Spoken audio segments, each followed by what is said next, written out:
There's an interesting thought about why capable people get stuck more than beginners do. And the first time I heard this, I had to kind of think about it a little bit, and I went back thinking about all the time that I've been in business and running businesses and even working for other people. And the reality actually was spot on. That statement was spot on. So again, why capable people get stuck more than beginners? And I think there's several reasons to this. Now let's think about when we were a beginner at anything, right? And this doesn't mean that you've owned a business. It doesn't mean you haven't owned a business. It just think about when you were a beginner at anything. At that point, your expectations were so low, right? All you wanted to do was learn a little bit more about it. Even if we went down to the thought process of a beginner at riding a bicycle, your expectations were so low for yourself. Maybe it was training wheels. Maybe it was just simply to sit on there without falling off for a couple seconds while you drove, right? Or rode that bike around. So as a beginner, our expectations are low. We're busy still kind of in the dreaming phase. We're thinking about what we can do. What are the possibilities?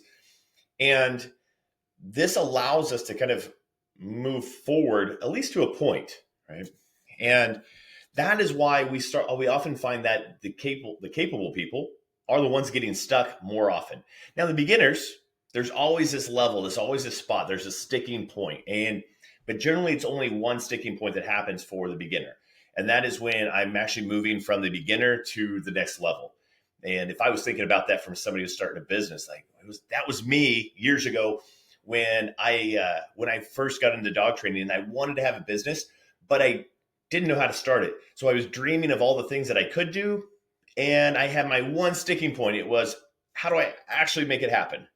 And that was the sticking point for me. That was the one thing that kind of helped kept me from becoming capable. And then the big step happens in life. We become capable of it. All right, I start riding that bicycle without training wheels.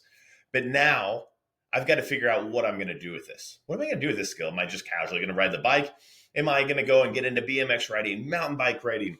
Am I going to get into racing and on street bikes? Like, what does that actually look like for me? And this is where capable people get stuck. Capable people get stuck because now they've gotten past the beginner phase, and they just put a lot more options out in front of them, and they don't always know exactly which direction to go. They get stuck because do I need to take the business this way? Do I need to take it this way? Do I need to gain this skill? Do I need to learn how to market better? Do I need to learn accounting better? Do I need to learn the laws of business? Do I need to learn, do I need to be better at public speaking? Like, that's where the capable people get stuck. This is what I like to call kind of the second stall, right? I had my first stall in business as I was in that dreamer phase, in that beginning phase. This is the second stall. And this really will kind of lead on to a third stall and a fourth stall. But the key is, and the wonderful thing is that we need to recognize as we dive further into this, is that second stall, third stall, they all tend to get shorter and shorter to where we really just move right through them as we go, as we get better, as we become more capable. And that's why it's important that we do a couple of key things to help ourselves as capable people avoid getting stuck, or at least not stay in that stuck phase for very long. Now, when I say a couple of things, the first thing I think about is I first have to create some structure or a simple plan of how I'm going to deal with that moment of being stuck.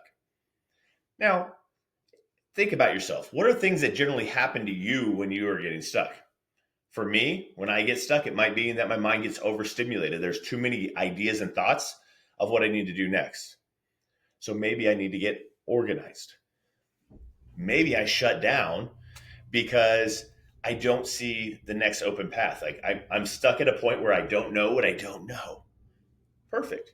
I'm going to find a good coach. I'm going to find an outside source that is good for me to bounce ideas off of. These are simple ways, or two simple ways that I can go ahead and help myself as I'm a capable person running a business or starting a business to get past being stuck. And the neat part is that as we keep moving further, the more times that we get stuck, the easier it gets.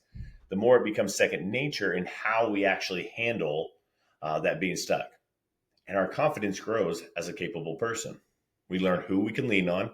We learn how our mind works, and so we can be more intentional with the overwhelm or the thoughts of how they come. You guys, don't be afraid of being capable, and don't be afraid of getting stuck. Like we said in some of our other pieces, that growth, fog comes with growth, right? You'll have moments that as you grow, you're going to hit new moments where everything's foggy and you can't see what's next. And that's 100% okay. That is normal, and that is part of the process. It's what we do with it from there. That's why the Dreamer Projects is so important, because we recognize that there's a lot of key things that happen as we decide to chase after a dream. Once we identify it, we want to chase after it. And the biggest thing that helps us through is learning how to manage those thoughts, learning how to manage through those roadblocks or those hurdles or those moments of feeling stuck, because it's possible. And at the end of the day, it's actually pretty simple. We just have to know how to put those pieces together. All right. I hope you like this video. Hey, drop in the notes somewhere where you've been stuck. I don't care what phase you're at, but drop in the comments, like somewhere where you've been stuck, working on a dream, working on a hobby, working on whatever it is. But a moment that you're like, Chris, this hits me. This is me. This is when I was stuck.